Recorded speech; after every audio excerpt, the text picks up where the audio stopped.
What happens when a bunch of high-level streamers want to play against the pros? Most of the time, you'd assume that it wouldn't go that well. But what if they started winning? Vin and Alan, who are pretty split. Also going to try and go for this here. Beautiful straight tap there from Knight. My goodness, these guys are cracked, bro. Unreal. And then what if they started winning some more? Doesn't know what hit him there as those shots came through the smoke and Pop and cleans up Sogo. Is that the fireball ops?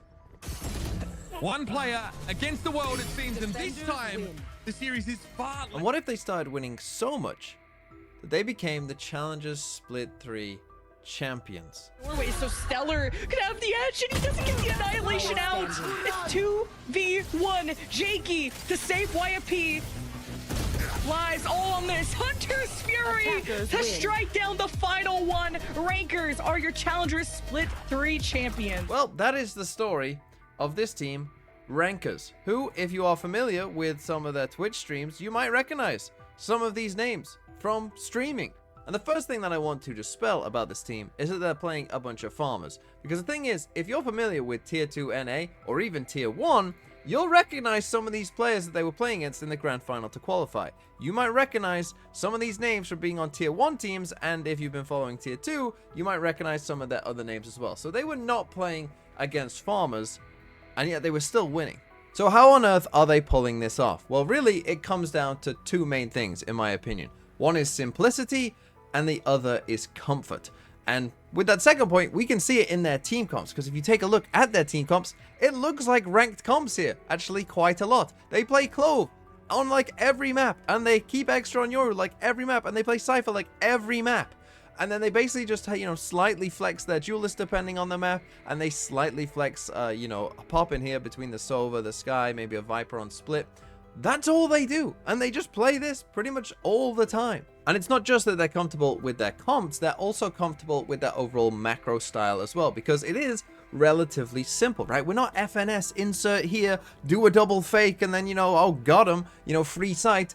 No, that's not really how they're playing. They're playing kind of a more simple, like, let's, for the most part, group up, do like a 4-1 hit with our Cypher lurking, and, just play as a team and go from there, right? Simple stuff. Right, but effective when, you have the aim like they do. We're talking about Radiant level streamers here, right? Like, they can aim, we know that. And so you group up, you play as a team, and good things can happen. And because they keep it simple, right, both in terms of their comps and in terms of, most of their macro gameplay, it means that their micro can be quite nice, right? Like this, where they can get into some nice little micro calls and go for a Yoru flash here and double swing with an ISO Yoru and be on the same page, right? Because everything else is kind of somewhat simple, it allows their micro game plans to actually be quite nice and quite adaptive in the moment, which can be very, very effective, right? And you'll see in this round, that's exactly what we do, where we find that kill with the Yoru. We're swarming. And this one is ultimately going to come down to a clutch, but you get the idea that these guys, they have the aim to do it.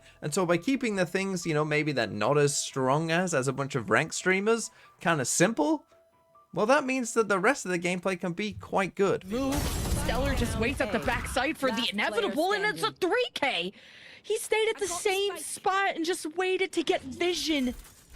It gives YFP a chance. Plant right away so you can still use your... Oh, wait, he missed the plant. That's a timing to push forward from the defenders, but they don't. But you get this plant, you have the ult, even if you die, so there's an opportunity to still win this for Knights.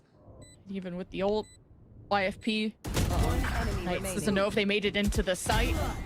Wins the 1v1 and then the other. And so that kind of simplistic, comfortable game plan for this team, I think at this level works really, really well. And it's not until really you start getting to the really higher levels that I think that kind of well-executed, simple game plan would start to fall apart. But the thing is, their micro can be so good because when your opponents are, trying to do something to you here, right? Like YFP, they're going to, go for kind of an aggressive Neon player here. Well, the thing is, because we've got a relatively simple game plan, but because also we're so comfortable on all the agents that we are on, we know how to deal with that because we've just played these agents so much that we're comfortable in what we're doing. That Solar tournament and just how good they were thriving in that chaos. And even with these teammates, even though they don't scrim, Rankers are on a tear and map control using... So this is just a great example, right, of a round where we're going to get an aggressive Neon push, but we managed to survive it, and we're, sending out Util here to help, and everyone's now on their way.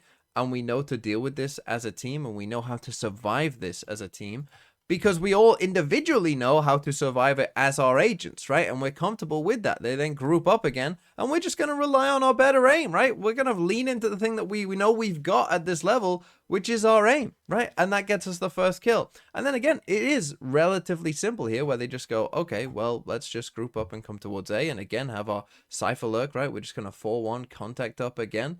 And this time they actually do make a bit of a pivot call, right? So this is actually quite nice, where they're going to eventually see this Cypher cam, destroy it. The Cypher is going to see the Neon and the Breach cross across here to the other side of mid. Then the Omen TPs as well, right? So this then gives us a relatively simple call of, okay, well, the B side should be open then, right? We've seen the Neon cross, we've seen the Breach cross, we know the Omen has teleported, we've destroyed his Cypher cam over towards A. Well, that should mean that the B side is relatively free. But again, it's just the same plan, right? Like, you know, we've just ended up in a 4-1, but just on the other side, but it works so well for this team. Well, one thing I like as well about Rankers is that every so often they will just throw in a little bit of a twist, right? A bit more of a clever round, not just like a 4-1 straight up. Like this round here, where they try and go for this kind of Yoru ult, you know, fake here, it looks like. You know, we want to, you know, Yoru ult A, and then the team is actually grouping over here towards B, but then it actually kind of looks like they almost kind of double guess themselves and think about going back to A, like, oh, should we do a double fake? But it does bait out this Silver ult. They end up going back to B. So you can see that, you know, when it gets a bit like this, they too can get a little bit hectic. But again, we're just relying on our aim like that. Oh my God, right? And they are good at punishing any small mistake, right? Like this. Any aim duel, any small mistake of one person being in the wrong place, and they have the aim to just beat you, right? But then again, as we watch this round kind of play out further, just watch here as, you know, we kind of end up in a bit of a bad spot here for Kane. But again, people just know, right? Our util is just good here because these people just know how to play these agents so much that they understand, like, I know the util that I can provide here for this person to get them out of a bad situation. Corner holds from Rankers. And YFP just needing to land that perfect shot to just weaken this guard. But it's 3 for Kane. And that is something that we need to understand about Valorant. Even at the very highest levels of the game, even at the very best players of the game, they probably have 1 or 2 agents that they truly have mastered. But there's probably a couple other agents that they're forced to play on certain maps that, you know, they're okay at, they're good at, but they haven't mastered them. But that's the thing that Rankers are leaning into, is that they have mastered these agents, right? So they know, they absolutely know exactly what to do in a lot of these situations because they've played thousands and thousands of hours of them in ranked, right? And so they know, like, oh, I can do this flash, right? I know where to put this flash. I know where to put this dart, right? And it's going to work, and we'll swing as a team and we'll be fine. And that's what makes them kind of so dangerous. And then in some rounds like this last one I'm going to show you, they also, of course, have the advantage that they're playing, you know, kind of weird, right? They're playing a somewhat weird comp here. This is not something that most of these teams that they're playing against will be used to playing against this. And so there are certain elements to this, like, for instance, when your opponent has a Clove ult, that these pro players, maybe they just aren't that used to playing against a Clove ult and what necessarily that entails that they need to do. And it can lead to situations like this. Against YFP. And you expect Thief to be solo anchoring B, but it's Jakey this time who pivots and Paranoia to delay. He teleports out as, I don't even know if that was a real Yoru or not. Either way, Jakey is alive and well. Okay, it was the decoy. But still, you just never know. Yeah, well, it was decoy flash and TP, but he flashed himself as he came out of his TP, so unlucky there. So there's a chance Jakey still survived, but like a Knight's. Oh, nice. He's just so proactive on these swings, and he'll have the ult to rejoin his team or keep committing if he's crazy. He's cut the overdrive out of this Neon, and Penny slumped down. And I know that I'm about to sound crazy, but I'm going to make a comparison here of Rankers to kind of like a baby EG in a sense, because what they can do is, because they're playing, you know, somewhat weird comps that you might not fully be used to, and everyone sort of understands, like, here's what my utility can bring to this situation because we're so used to it, right? How often have these other pro players played against, oh, you're Clove ulting so I can see where you are for my Silver ult, you know, and so we can send that in, kill all these players, and then, you know, just perfectly deal with it like we do right there, right? How often are these other pro players used to playing against that kind of stuff? Well, probably not that often. So yes, it is somewhat simplistic. I'm sure as we go further and further on for Rankers, if they keep playing, that, you know, probably eventually it might somewhat get solved and figured out of how, you know, someone wants to approach this team. But for the meantime, they've got the aim. Clearly, we can see that. You know, they play a relatively simplistic style, but in that simplistic style, they all know exactly what they need to bring to each situation, and that's making it, you know, probably quite a streamlined effort for them that's leading them to win all these games.